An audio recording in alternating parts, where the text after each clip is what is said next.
जय हिंद गाइस, मैं गजेंद्र कुमार आपके चैनल यूनिक ब्रेन स्टडी पर आपका स्वागत करता हूं। मित्रों, आज आपको एक ऐसा लेसन सुनने को मिलेगा। मैं एक ऐसा आपको सब्जेक्ट पढ़ाऊंगा जो आपने कहीं सुना नहीं होगा। किसी भी यूट्यूबर ने आपको ये चीज ब्रीफ में नहीं बताई होगी। यानी एक श्रद्धेय देश का प्रधानमंत्री अटल बिहारी वाजपेयी और प्याज का संबंध। प्याज, वो प्याज जिसमें अटल बिहारी वाजपेयी जी की सरकार एक मत से गिरा दी थी। हमारे दुर्भाग्य की बात है कि हम ऐसे एमएलए, ऐसे एमपी, ऐसे एमएलसी को चुनकर भेजते हैं जिनको कि इतना ज्ञान नहीं है कि देश के लिए कौन क्या कर रहा है, देश के लिए कौन कुर्बान हो रहा है, कौन देशभक्त है। उसके विपक्ष में हर टाइम उनका काम है बोलना ही बोलना, उसकी अवहेलना करना। तो मैं लेके चलता हूं आज आपको परमाणु संसार में। 18 मई 1974 को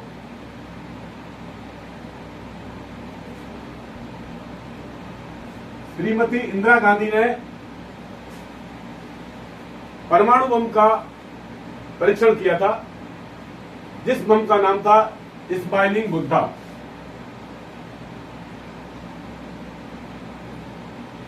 बुद्ध मुस्कुराते रहो।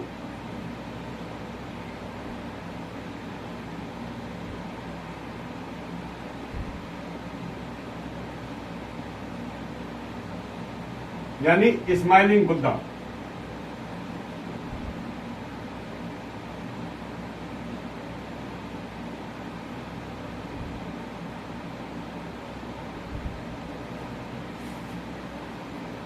ये पोखरण रेंज में हुआ था, राजस्थान का पोखरण रेंज में ये परीक्षण हुआ था, लेकिन ये परीक्षण विफल रहा। उसके बाद समय आया अटल जी का। मैं श्रद्धेय अटल जी नहीं बल्कि एक ऐसा कहूंगा, वो पैदा नहीं हुए थे। कुछ व्यक्ति ऐसे होते हैं जो कि पैदा नहीं होते हैं बल्कि अवतार लेते हैं। ऐसे ही व्यक्ति थे अटल बिहारी वाजपेयी, जिन्होंने देश के लिए अवतार लिया। और देश में ऐसे अवतार लेने वाले अनेक देशभक्त थे जिन्होंने देश के ऊपर कुर्बानी दी। अपने को नहीं समझा, अपना परिवार को नहीं देखा उन्होंने। तो मैं ये बताना चाहता हूं आपको कि 1998 में 1998 में अटल बिहारी वाजपेयी जी ने एक हुक्म दिया जो कि हमारे बीच में नहीं है। डॉक्टर एपीजे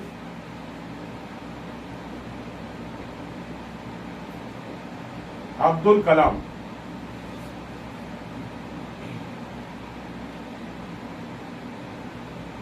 आजाद, जो हमारे पूर्व राष्ट्रपति थे और अभी हमारे साथ नहीं है। ये एक मिसाइल मैन के नाम से जाने जाते हैं। इनको आदेश दिया कि आप एक परमाणु बम तैयार करें और उसका परीक्षण करें। इस परमाणु बम को तैयार करने के लिए एक काफी बड़ा ग्रुप था, जिसमें साइंटिस्ट थे, उसके बाद में कुछ डॉक्टर्स थे जिनको परमाणु ऊर्जा का एक अध्यक्ष माना गया था। जैसे मैं बताता हूं, डॉक्टर चिदम्बरम,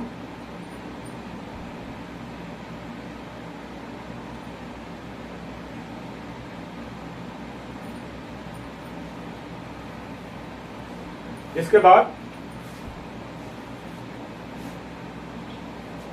डॉक्टर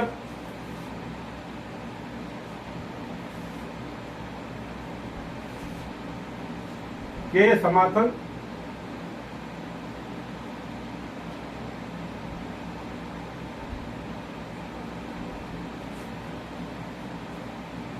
इस तरह से काफी साइंटिस्ट थे।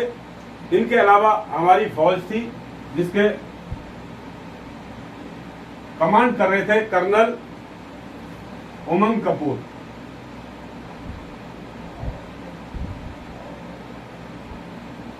और इनके साथ इनकी टीम थी भारतीय सेना की इंजीनियर रेजिमेंट। इंडियन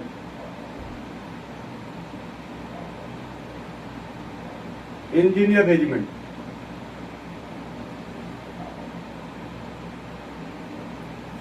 दोस्तों, जब इसकी तैयारी हुई, मैं बताना चाहता हूं कि हर चीज की नजर यूएसए के सैटेलाइट से इन पर रखी जा रही थी। यानी जो अमेरिका है उसने प्रतिबंध लगाया हुआ था कि भारत परमाणु बम तैयार ना करे। उसके लिए उसने कुछ शर्त रखी थी जिसको हम बोलते हैं सीटीबीटी, जिसका नाम है कंप्रेहेंसिव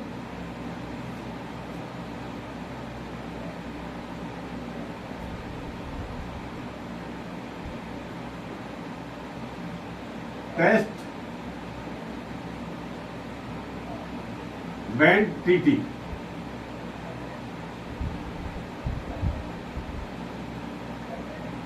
यानी उसमें 4 चीजें आती है। सबसे पहला परमाणु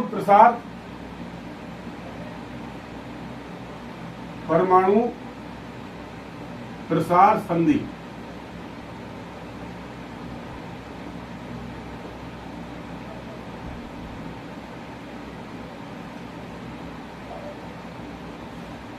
परमाणु प्रसार संधि 1968। इसके अंदर भारत के ऊपर यह प्रतिबंध लगाया जा रहा था कि कोई भी परमाणु हथियार का तैयारी नहीं करेगा, उसका उपयोग नहीं करेगा। परमाणु बम को बनाने के लिए हमको चाहिए यूरेनियम U-235 या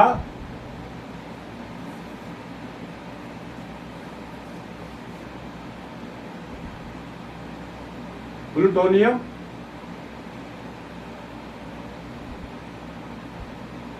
U-239 या थोरियम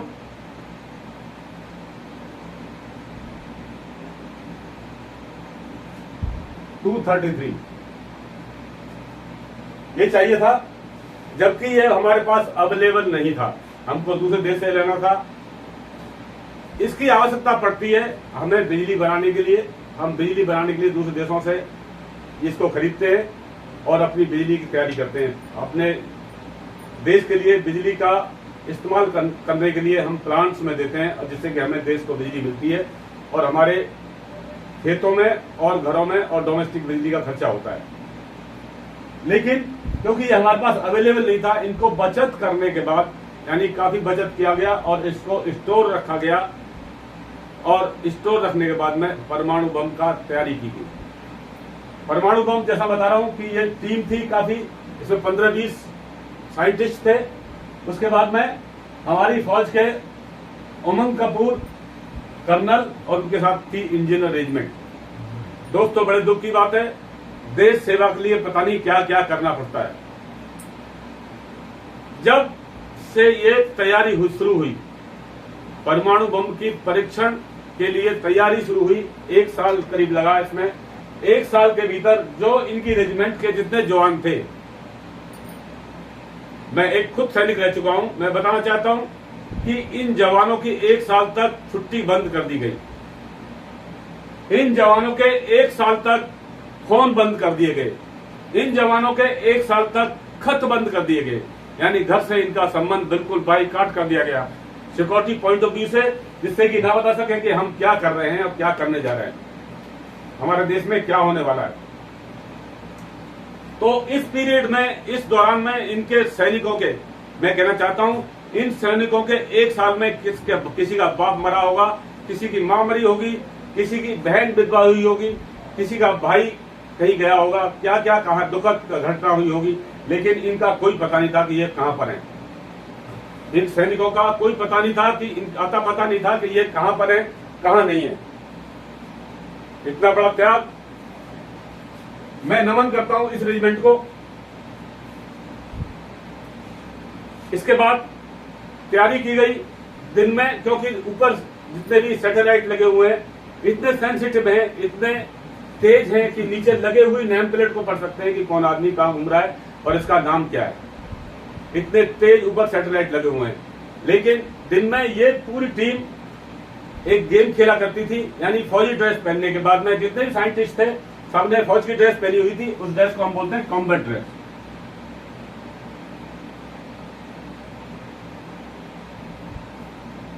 एक फौज की ड्रेस पहनी हुई थी और सभी दिन में गेम खेला करते थे और रात को अपनी पूरी मेहनत से पूरी रात ये तैयारी शुरू रखते थे। आखिर बम, परमाणु बम तैयार किए गए। परमाणु बम दो तरह के होते हैं, एक होता है विखंडन बम।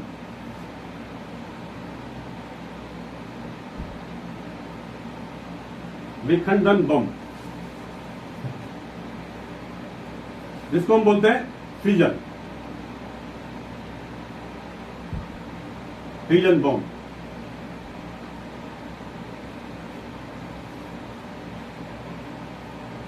जो कि वह तो सीटीबीटी पर 24 सितंबर 96 को, सीटीबीटी के प्रस्ताव पर 24 सितंबर 96 को 71 देशों ने दस्तखत कर दिए कि हम सीटीबीटी को मानने के लिए तैयार हैं। लेकिन अटल बिहारी वाजपेयी जी ने सीटीबीटी के ऊपर जो शर्तें थी अमेरिका की, जो शर्तें थी यूएनओ की, उस पर दस्तखत करने के लिए, हस्ताक्षर करने के लिए एकदम मना कर दिया कि मैं साइन नहीं करूंगा, मैं ऐसा कोई काम नहीं कर रहा हूं जिससे कि दूसरे देश को नुकसान हो, और चुपचाप अपने काम में लगे रहे। ये पहली शर्त थी सीटीबीटी की, यानी रोकथाम थी परमाणु बम बनाने पर। दूसरी शर्त थी परमाणु सप्लायर।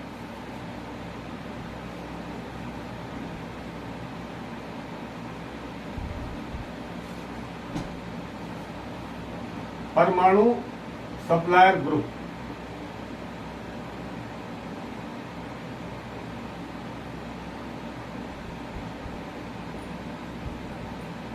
इसमें बताया गया था कोई भी देश किसी को भी परमाणु का जो मेटल है, इस्तेमाल होने वाला मेटल, यूरेनियम U-35, प्लूटोनियम या थोरियम, कोई भी देश किसी को नहीं देगा। उस पर पूरा देने के ऊपर रोकथाम था। ये था ग्रुप का, ये हुआ था 1974 में। उसके बाद एक व्यापक परमाणु परीक्षण प्रतिबंध संधि लगाई गई। व्यापक परमाणु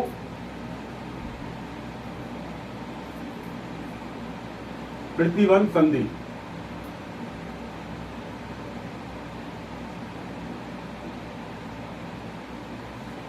लगाई गई। इसके तहत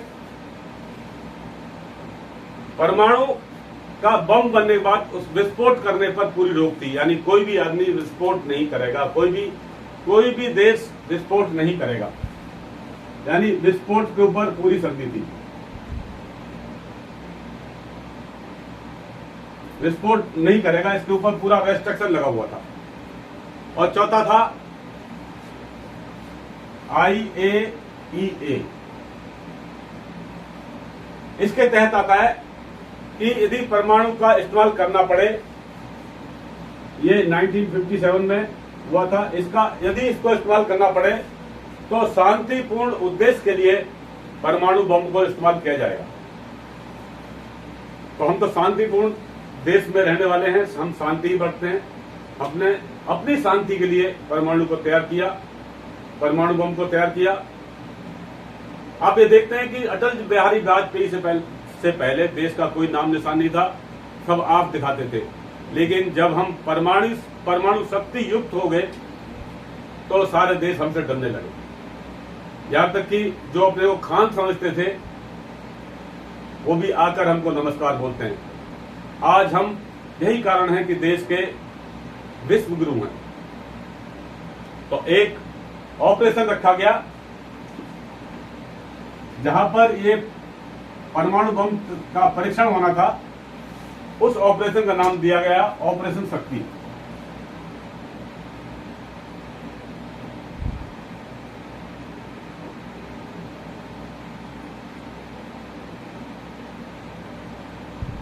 ऑपरेशन शक्ति। इस ऑपरेशन शक्ति के अंदर 5 परमाणु बम तैयार किए गए, यानी शक्ति 1,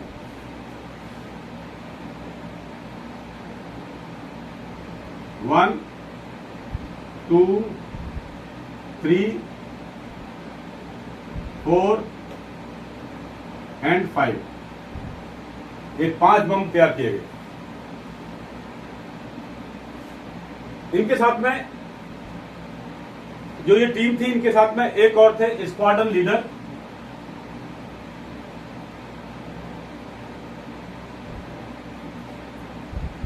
महेंद्र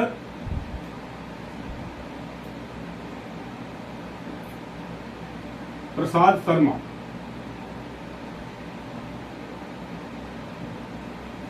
इन्होंने भारतीय प्लेन AN-32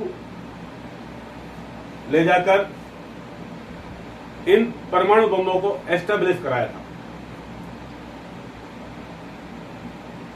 जैसा कि हिरोशिमा नागासाकी पर प्रथम विश्व युद्ध में और द्वितीय विश्व युद्ध में जो अटैक हुआ था, अमेरिका ने जो अटैक किया था परमाणु बम का, उसका एक का नाम था लिटिल बॉय,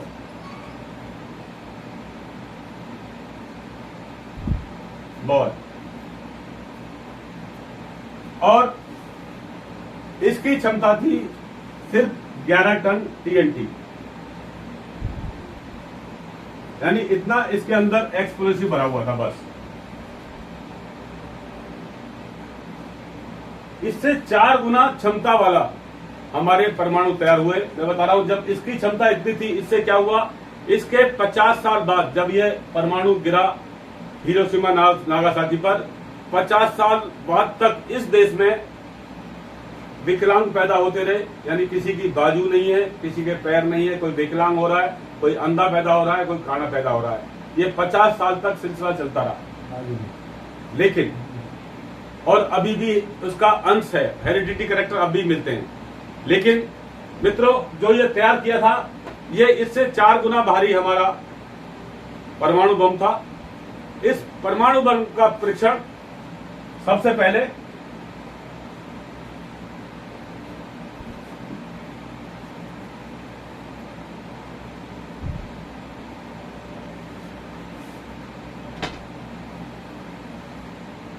(11 मई 1998 को हुआ।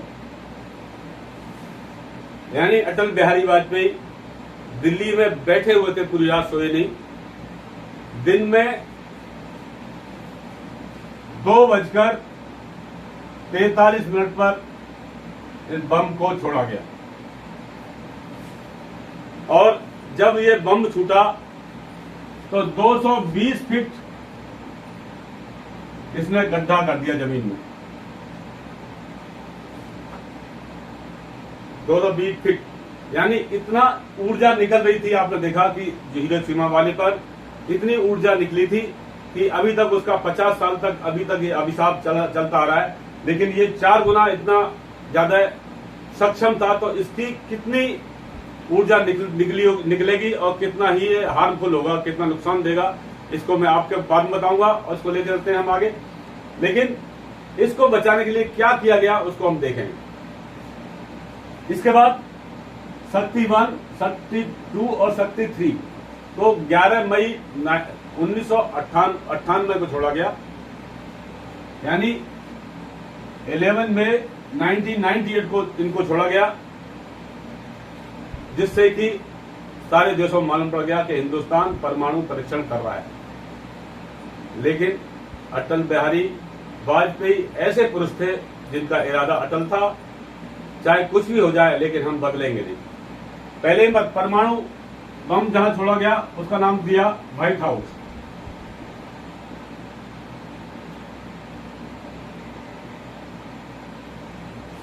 और दूसरा जो परीक्षण हुआ उसका नाम दिया ताजमहल।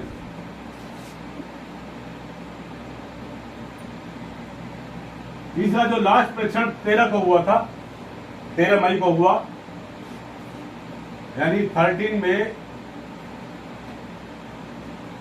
1998 को जो परीक्षण हुआ उसका नाम दिया गया कुंभकर्ण।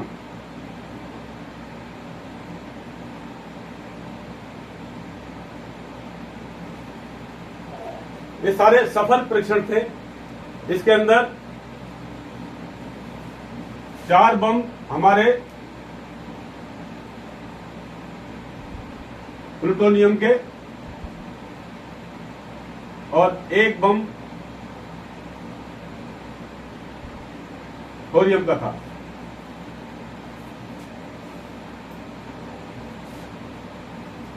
इसके सेकंड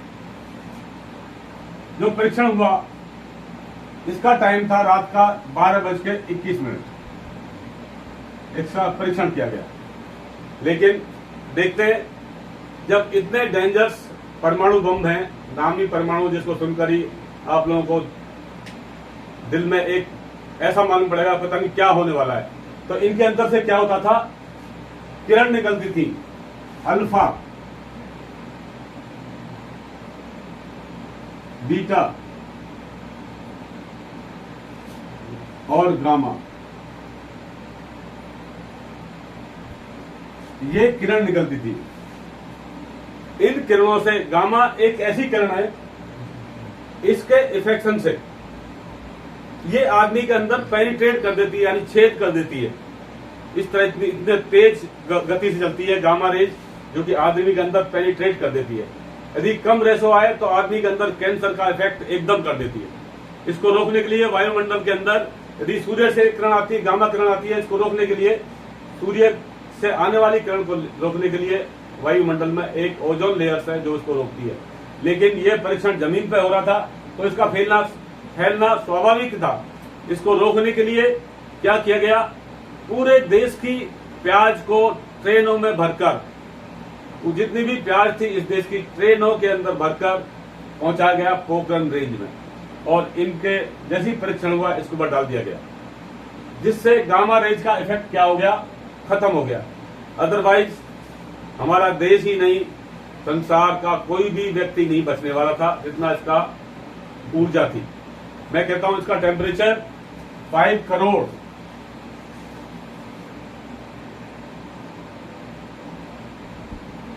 डिग्री सेंटीग्रेड था। तो आप देखते हैं कि नॉर्मल आप 50 डिग्री सेंटीग्रेड भी आप सहन नहीं कर पाते हैं, और ये 5 करोड़ डिग्री सेंटीग्रेड था। तो क्या होता, यानी कोई भी चीज बचने वाली नहीं थी। तो इसको रोकने के लिए पूरे देश की प्याज को भरकर ट्रेनों में, बोगियों में भर कर रेंज, पोखरण रेंज में पहुंचाया गया और वहां डाला गया, जिससे देश में प्याज खत्म हो गई।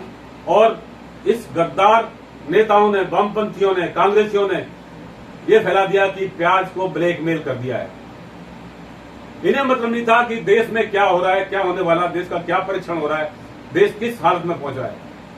इन्होंने क्या किया, यानी पहुंचा दिया संसद में इस चीज को कि प्याज कहां गई, प्याज 80 रुपए किलो हो गई, प्याज 100 रुपए किलो हो गई। और इसी बात को लेकर, क्योंकि हमारी पब्लिक एक अनसमझ पब्लिक है, अटल जी को सिर्फ एक वोट से,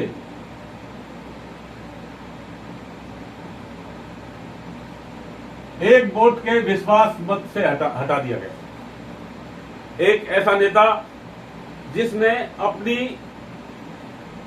अपना सब कुछ लुटा दिया, अपना सर्वस्व लुटा दिया देश के लिए, और उसको इन गद्दारों ने एक वोट से हरा दिया। इसको हराने वाले जयललिता, मुलायम सिंह यादव, मायावती, शरद पवार, ये सभी थे।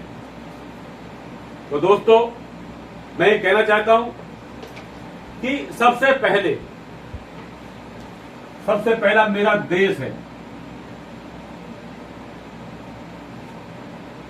उसके बाद कोई धर्म, परिवार, सब उसके बाद।